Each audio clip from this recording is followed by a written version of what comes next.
you were just talking about the people that go to uni, they got their debt. Yeah. Well, they've got to study 4 or 5 years without even making $1 unless they're working casually and they're working on the side. As for a trade, the minute you start, you're getting paid. Yeah, that's right. You're making money and you're learning at the same time. Getting paid to learn. Minimum wage, let's say $30 an hour plus your entitlements. It works good in your favour.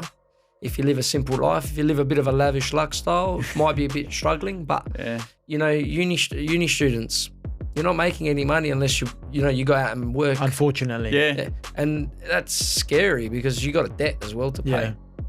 Welcome to Building Perspective, the Master Builders SA podcast. I'm your host, Will Frogley. Join me as I speak with some characters in the building and construction industry. Sleep in, did ya? Whether you're just starting out Jeez, no worries. or you're about to knock off, it's good to know that your money is still on the job. You in that caravan. C-Bus Super, making hard work pay off. Every year, the Master Builders Building Excellence Award showcases the very best in the industry. We have more than 1,400 people packing into the Adelaide Convention Centre to celebrate everyone's achievements. And this year, there was one young bloke who really got everyone talking afterwards. So when everyone wins an award, everyone's pretty proud and happy. They swagger up to the stage. Our guest today, our Apprentice of the Year, he had the best swagger I've seen by a long shot. You can check it out. There's a video we've got online of the night. Giuliano Centofanti, or Centofanti, if I want to do it probably the proper Italian way, is our Apprentice of the Year. Welcome to the podcast. Thank you. Thanks for having me. And joining him today is Antony Tedesco. Welcome to the podcast as well. Thank you. So, guys, Apprentice of the Year. That's a pretty big honour, isn't it? Oh, yeah. Stacks up. Still cheering about it. Yeah. So, lost for words, really. So, how did it feel when you walked up there and got the gong? It was a lot of disbelief. Didn't saw who I was stacked up against. It was like 3 carpenters versus a bricklayer. I've seen the track record. Ooh, bricklayer hasn't won in a while. We don't discriminate, mate.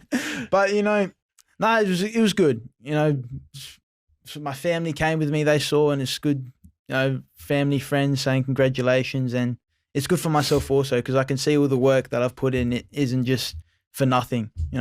There's actual meaning behind the efforts I'm putting in. And it's something that's encouraged me to keep moving forward and progressing in the construction industry. Good, man. It's great recognition for all your hard work. And, bricklaying, far out, that's a trade we definitely need more of. How long have you wanted to be a bricklayer for? Well, initially, I actually wanted to be a carpenter. But I did a certificate 2 in doorways to construction. And I tried carpentry, bricklaying, and tiling. And out of the 3, I found bricklaying the best. So I did that course in year 11, halfway through year 12. I was given the opportunity to start in bricklaying. So I took it and I ran with it. And through events, I've found my way through to Master Builders and where I am now with Antony. Thanks to Doug, he's hooked me up with Master Builders. Shout out to Doug. Yeah, thanks, Doug. And I've been with Master Builders for a bit over 2 years, close to 2 years maybe. So, yeah. Fantastic, mate. Great recognition of all your hard work. Antony, did you see something special in this bloke when you first met him? Oh, yeah, Giuliano. He's got common sense. He's clean. You can see in his workmanship, just how he presents himself. Even when he comes to work, he's got some good habits.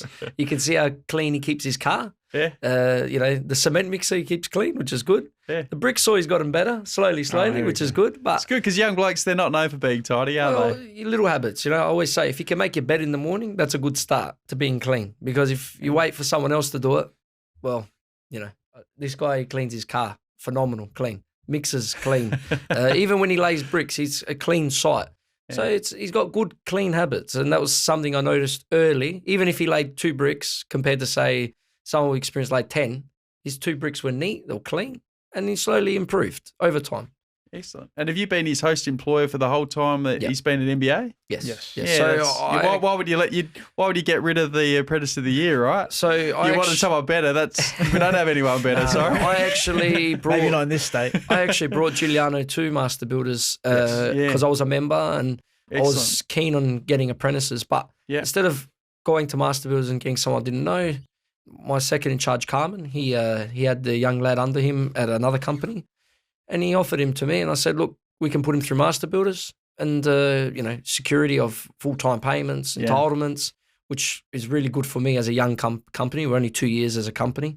Yeah, so tell us a bit more about your company. So I worked for a company called Total Brickwork Solutions for 7 years, and I completed my apprenticeship. I worked with them for 7 years, and I decided to go and work for myself. And I had a partner who taught me a lot, Dominic. And he was, he's getting on to retirement. So when he retired after 2 years, I went on my own. And for about 6 months, I worked by myself, and I had casuals help me out here and there. Then I said it's time to employ people. So I started with a bricklayer, a labourer, and then I started a company. A guy I worked with for 7 years at Total Brickworks, Carmen, he was a leading hand at Thompson's, and he come over with me. And then from there, he brought Giuliano over, brought Kai, and then I brought a few boys that I knew, and we started a company from him. Now we're operating with 5 people plus myself and a few casuals. And yeah, we just try and do the quality over quantity. That's the motto of the company. Excellent. Well, it definitely sounds like you're making some good moves. Well, Giuliano definitely fits the characteristics. I always try to employ people who are clean, reliable, and respectful. Yeah. Because if a builder comes on site, they're clean, reliable, respectful, they're approachable. Absolutely. If you present yourself clean, your work will be clean. Yeah. And you come to work at the right time and finish at the right time. It's reliability. I can rely on someone to complete a job and be there on time. So it's important. Absolutely. And what do you like about being a brickie? For me, it's more the environment you're in, how it changes, being different parts of the house or different locations each job. But for me, it's at the end of the day standing back and I can see what I've done. Yeah. It's in all the intricacies and that there, I'm not too happy with that, but this over here is good. I'll try and implement better work practices, trying to get this done quicker and with a better result. So for me, it's more, I can stand back and see what I've done. And say 10, 20 years time where I'm driving around with my kids and my family. I built that. Past. I built that, yeah. Yeah. That's great. And, there's not too many other jobs out there where you can really see for years years in the future, the role you did play, is there? Yeah. So that's what a lot of our guys find really rewarding about working in building construction. Yeah, I agree. That's it for me. Yeah, fantastic. Now, bricklaying is a trade that all our members are just crying out for more brickies, and I can't see that problem going away anytime soon. This is a question for both of you, really. What do we need to do, as in an industry in South Australia, to get more young kids to take up bricklaying? Start with you, Giuliano. All right. That's an interesting question. I'm going to have to think about that for a second. We can go to Anthony first then while you're thinking about it, Giuliano. I think it's a simple thing, maybe exposing to kids in high school, because I exposed bricklaying in my high school. So I was in a construction class, and my school teacher, if I can remember his name, I can't remember. He had a finger chopped off. He was a carpenter, and he became a teacher. Anyways, he told me to drop out of school, and I didn't. I finished high school, and I did a school-based apprenticeship. And by the time I was 19, I finished trade school, and I started at 15. Yeah, I was exposed to it from my father taking me to a job. Was your old man was a bricklayer as well? My father was a bricklayer too, but also a concreter. He worked for the council as well. He did multiple things. Yeah. But going back to the question, I exposed people in high school to bricklaying by sharing a trade. My school teacher said, well, you're doing an apprenticeship. Why don't you come to the class and show us how to lay bricks? And I did. And you know what? No one exposed me to bricklaying at school. But what I was able to do was expose it to people in my high school, and people liked it. I don't think many people went that way because it wasn't talked much. Everyone was talking about carpentry, electrical, plumbing, and there was no interest for bricklaying. So maybe, even tiling had a bit of, there was a bit more interest in tiling. Yeah. But bricklaying's not really, it's not an interest for some reason in the schools. So that's why there's such a shortage of them now, because they haven't been properly promoted. Correct. And if you look at my staff at the moment, right? Carmen's 48. He's the leading hand. Yeah. Right? Then you got Kobe's 23. Yeah. I got Giuliano 20. Yeah. Kai 20 years old, and I got Christos 16.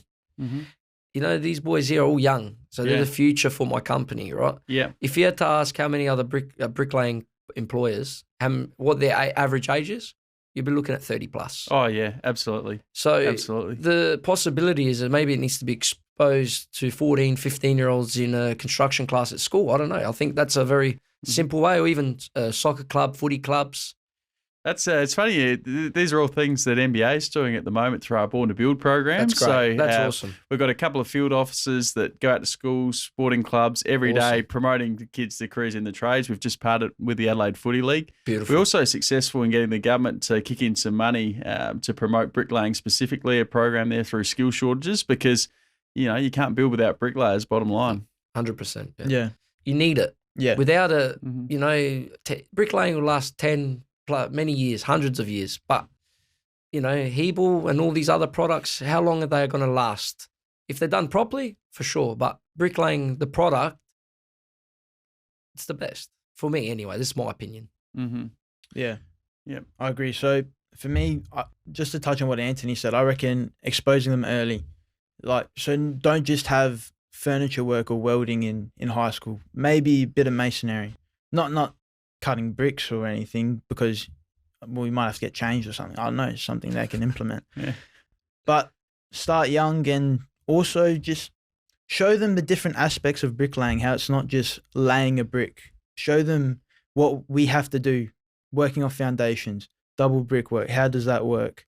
It's not just laying the bricks, the end result. How did we get to that point? Yeah. All right, we got to mix the mortar. This is how you mix the mortar. This is the correct grades. This is the different type of bricks, different types of sand, cements, joints. Show them how it's not just one brick on top of another. Show them how there's a total framework behind it that brings that end result. What's that framework? Show them the framework, how it's done, and what's the best way to do it. So for me, I reckon don't just show bricklaying for its face value. Show what's behind it and start younger. Because for me personally, I wasn't exposed to bricklaying until I did that cert to in year 11. Mm-hmm. Like my grandfather, he did a bit of bricklaying labouring when he was younger, but all I heard was, don't do it. It's not good for your back. So I guess there's a negative stigma to it, how it's hard work. And yes, it is hard work. You're gonna have to be strong mentally and physically to do the work. But if you're young, give it a try. At least give it a try. Yeah, it's definitely not for everyone, but I think it rewards people who don't mind working hard for good money. Yeah. Because if you're looking in the next, say, 10 years plus, in bricklaying, there's going to be tons of work and you're going to be heavily in demand and you're going to get paid well as a result. Yep. Bottom line. Yeah, that's it. Yeah. I think, maybe before timber frame came in Adelaide, the king trade was bricklaying, because the bricklayers had to set up the structure of the house. They had to set up the outside and the inside. So the substitute back in the days was brick. There was no timber. There was no steel frames. It was double brick. If things went back that way, which would be awesome for us, what would people do? Because there's not enough bricklayers. Just for example, there was a shortage of timber not long ago. Yeah. Just imagine we had to go back to double brick. What are we going to do? There's not enough bricklayers. People like us are high demand. Builders are screaming. So what? More builders are going to go under because they can't go bricklaying. We need to avoid that for sure. What can we do it is a very physically demanding trade. Let's be honest. There's no doubt about it. I just think a couple of my mates, good mates who were brickies, and now one's a site manager and one's in the fireys. How do we look after our bricklayers physically, particularly as they start to get, 40 plus? How do you take care of someone that goes to the gym every day, 5 days, 7 days a week? You have to be aware of your body and what your body can do. For me, after experience, I've learned to, you bend your knees a bit more, squat, tense your abs. These are specific things. But at the end of the day, you need a technique. If you don't take care of your body, unfortunately, it will eat you alive. Bricklaying is a very demanding job, but you need a good technique for your body. And unfortunately, you can't avoid that. The answer is maintenance. Yeah. Properly maintain yourself. Eat healthy. Go to the gym. Go for long walks. Do something. Yeah. I would say bricklaying is stretch. If you want to go to the gym, do 8 hours of bricklaying labouring, and I think you'll be all right. That's what Dino from Bianco definitely says. If you want big guns and stuff like that, it's the right trade, right? Legend. So, absolute legend. Shout out to Dino. Yes. He was on the show the other day. So. Yeah. I was lucky enough to meet Nick Bianco. Yeah. And what he did for obviously bricklaying in South Australia. It's incredible. My Centre, the Tea Tree Plaza, all those kind of jobs. Nick Bianco, Pelly Trotter. I can't remember. There's a few other boys I'd like to shout out to, but these are legends of the game, and they're not really recognised. Yeah, absolutely. And maybe it'd be good to hear their voices every now and then. Yeah. Keep in mind for future guests on the hey, show. Look, hey, look, just a shout out, that's all. Yeah, no, it's the people that, often just humble people and they're just on the grind all the time. And you're right, they don't get the recognition they deserve. They're building our state. Yeah, well, that's it. Like nowadays, a lot of carpenters have become builders and they get a lot of exposure because they're winning awards for building. Yep. But did they get exposure for their carpentry or their plumbing or their electrical? It's just how it is, I guess. Mm-hmm, mm-hmm. Now, I have to ask the Italian question. It feels like every second person in the industry is Italian, right? Yeah. If I think about it, why do you think there's so many Italians in the industry in South Australia? I think, well, do you want to go first or me? Oh, well, my grandparents, they came during the war. All right. So we've got immigrant grandparents both sides. And all they knew was hard work. Mm-hmm. And it was more, we got to put food on the table for our kids. Mm-hmm. So they found something hard that was in high demand back then, and they just stuck with it, and they became good at it. So I guess, I don't know, one guess is the reason why there's a lot of Italian bricklayers or people in construction is because it's what they knew back over in Italy, so they just brought it back over here because Italy itself is rich in construction history. Like, for example, you got Michelangelo, you got the Colosseum, you got Leonardo da Vinci, you got all of these famous sculptors and artists and builders and buildings over abroad. It's what they knew best, so they brought it overseas. So. Yeah, and I think you're right. I think the parents or grandparents came out here and really worked hard. Yeah, and they've instilled that kind of discipline in their kids and grandkids. Yeah, I think definitely Italians that left Italy and obviously other cultures, not just Italians, but they left their country to obviously go to Australia, America, wherever they had to go to create a future for their family because the future wasn't there, and it's still the same. I just come back from Italy.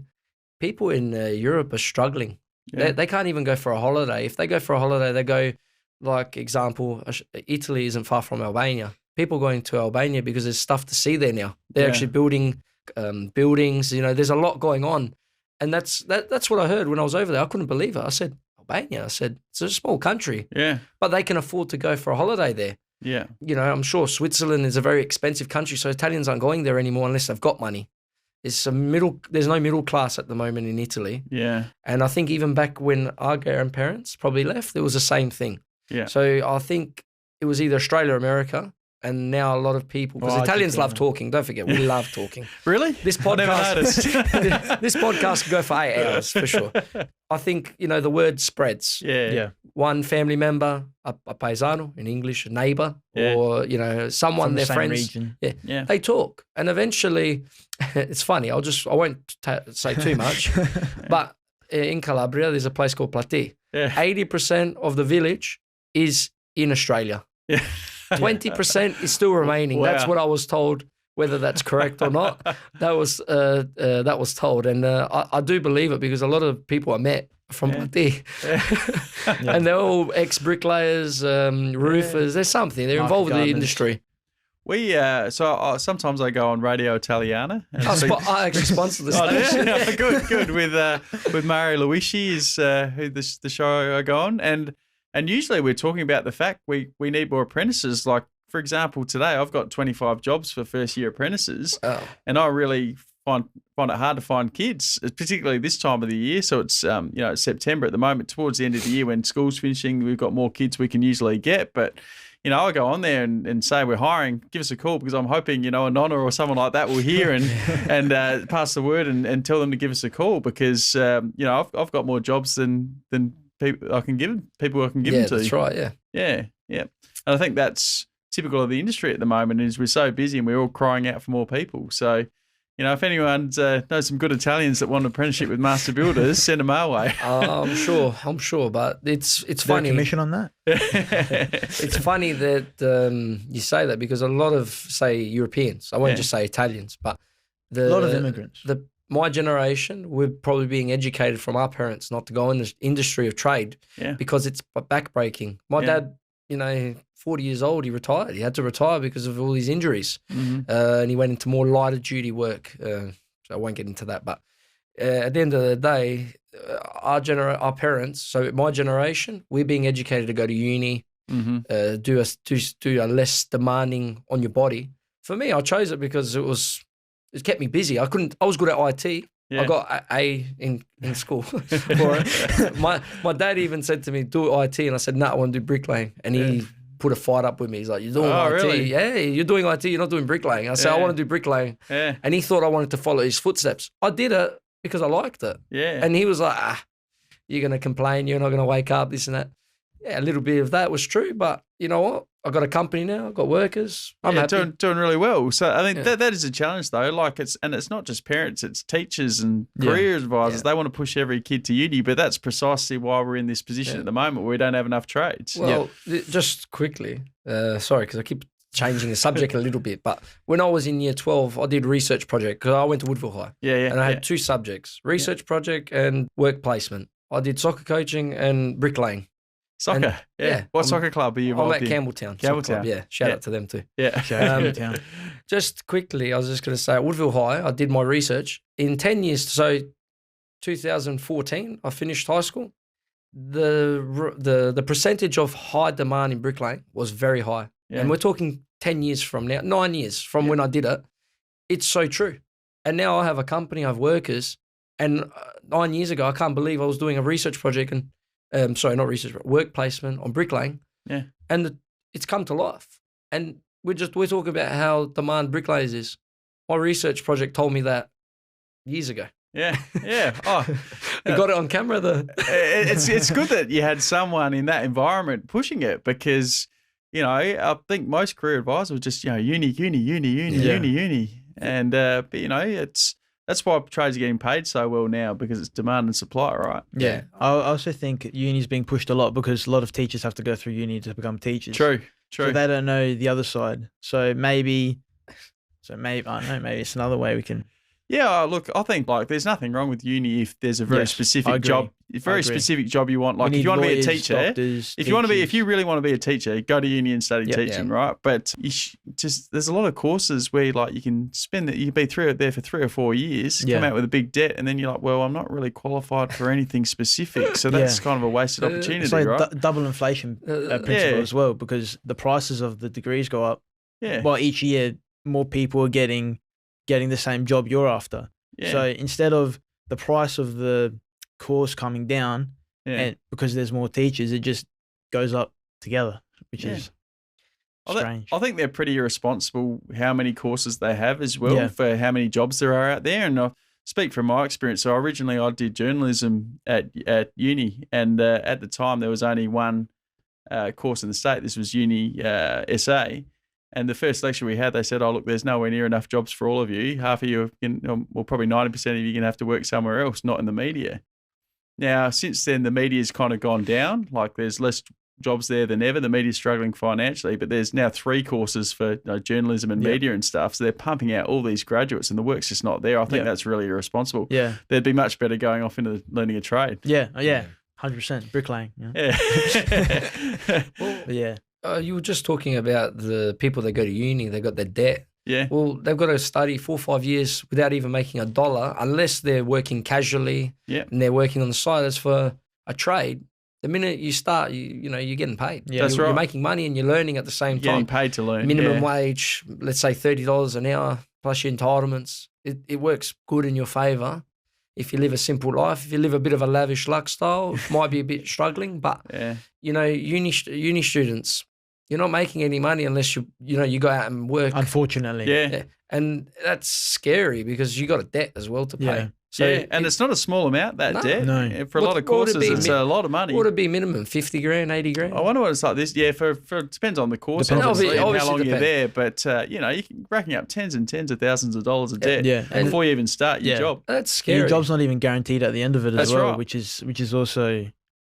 It's scary. And let's face it, if you're a half-decent bricklayer, you're going to have work for a long time to come, right? Like, that's the reality. You can live a very comfortable lifestyle. You can live a lavish lifestyle, depends. But you have to work. And that's the problem. It depends on your body. Depends on how clear your brain is too. Because bricklaying, you're constantly thinking. Sometimes you're talking to yourself. Yeah. It's a bit scary because you've got a lot going on. Yeah. But in the end, if you work smart and hard, you can produce a very good outcome that you can see.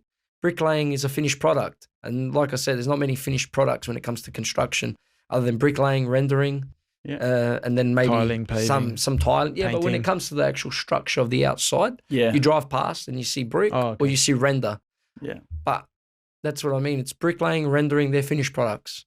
Name something else, the roof, Landscaping. the landscaping, but when it comes to the terms of the actual structure, it's brick and rendering. So it's a great reward to see that with your hard work. Is there a particular job that you're really proud of that you've both of you that really stands out? Ooh, Stack bond at McGill. Stack bond at McGill, yeah, that was a good job. It was a nightmare.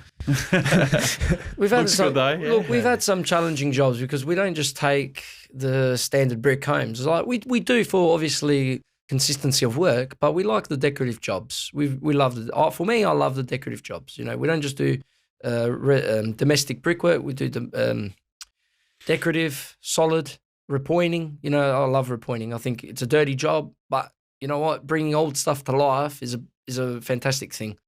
Yeah. It's a really tough question because we've done a lot of jobs, but for me, Every job's a good job. as with brickwork for by the art. company, I would like to say a job we did in Tranmere. We helped someone who was struggling to find bricklayers. He had 5 different bricklayers who left because it was a bit of a tough job. Yeah. We finished 17,000 bricks.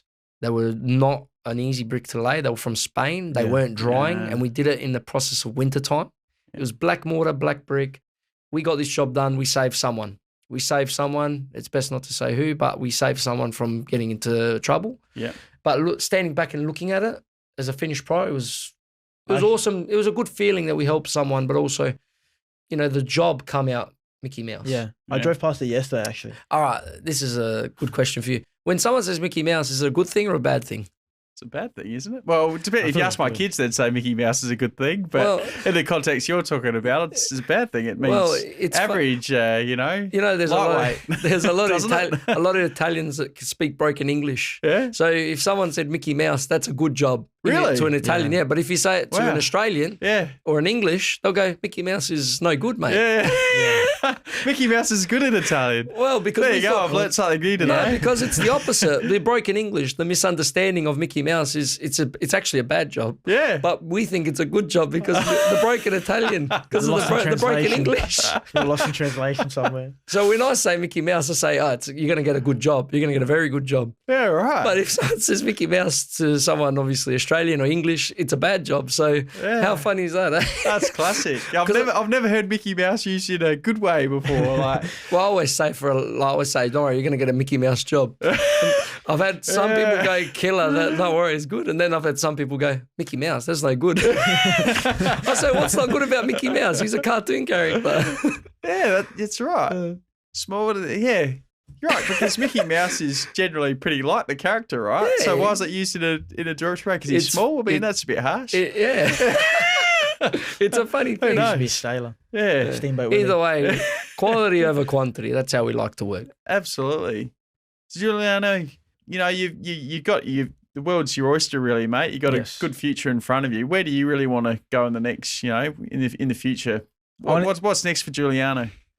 I wanna get into commercial project managing. Yeah, For me, I really like to help people and I want to help people. So if I can build my way up to be in the position to build either a hospital or a school, just where I can help people, being not only employing them to build it, but the facility that it's used for me, I find that really, really good. No, I just want to help people, and by building places for people to go to learn or get better, for me, that's what it's about. yeah, that's pretty rewarding stuff. Yeah. Got to say. And then what about you, Anthony? Oh, look, have a few goals, baby steps, obviously. But for me, it's to create a young group of bricklayers and obviously keep feeding master builders some more apprentices and be a good host, to be the best host I can be. Because at the end of the day, master builders need bricklayers. I know a lot of young people that I always try and help as best as possible. So give it a shot. Do a week work experience. If you like it, I'll put you through master builders. If it doesn't work out with Brickwork by Art, you can go with another host. and at least you're in the industry. And master builders have other substitutes of trades. So it's not just bricklaying or carpentry. That's right. I'm sure there's... Regardless of the trade, we need them. So, regardless... You wouldn't find too many trades where there's a glut, you know? For master builders, I'd like to bring as many young people that are willing to get into a trade to master builders for the company, just to continue doing quality work. And obviously, look, we do a job. We do a good job. We expect to get paid. Right. We're not the cheapest. We're not the most expensive. I think we're a fair price that we can deliver a good job and for a good cost. Because fair is fair. I like to be fair. So for me, eventually, slowly, commercial work, like Giuliano said, where you build nice facilities where you're doing, an aged care centre. Right. You see elderly people, they've got a home to live in and we had some part of it. Just an example. Or a church. People go there, pray. It's awesome. Hospitals, anything. Baby steps. It's been a great chat today, guys. And how old are you? I'm 26. 26. So what a bit wistful here. I wish I was a young bloke still, but I'm 43 next month. But one of the things I really do love about MBA and our apprenticeship program is helping young guys and girls get into the industry, get a start, give them a sense of purpose, and to go on and hopefully be really successful. And if we can play a part in that, we find that really rewarding and fulfilling. So it's without doubt one of my favourite things that we do. And it's great to see you two young guys giving it a real crack. And I'm sure you got many really successful years ahead of you both. Yeah, well, it was funny, actually. The photo for Apprentice of the Month, Doug took a photo with me, and the person taking the photo said, is he the apprentice? I said, could be a mature age. I said, no, the apprentice is coming. He's just cleaning up, for the photo. Yeah. They thought I was the apprentice because I'm young. Obviously, I'm young, but no, it's cool. It's a young boss having young workers. Obviously, it's cool. It's great to see. Looks like a lot of fun, and like I said, quite envious. Positive work environment's always good. If he can come to work, enjoy it, learn. It's awesome, and I want to create a positive environment where you can learn and keep growing. Excellent stuff. Well, fellas, once again, thanks a lot for coming on the podcast. It's been a really good chat. Thanks a lot. You. No worries. Thanks. Cheers. Thanks. Thanks for joining me on Building Perspective. For more information on master builders or our guests, please visit our website at mbasa.com.au.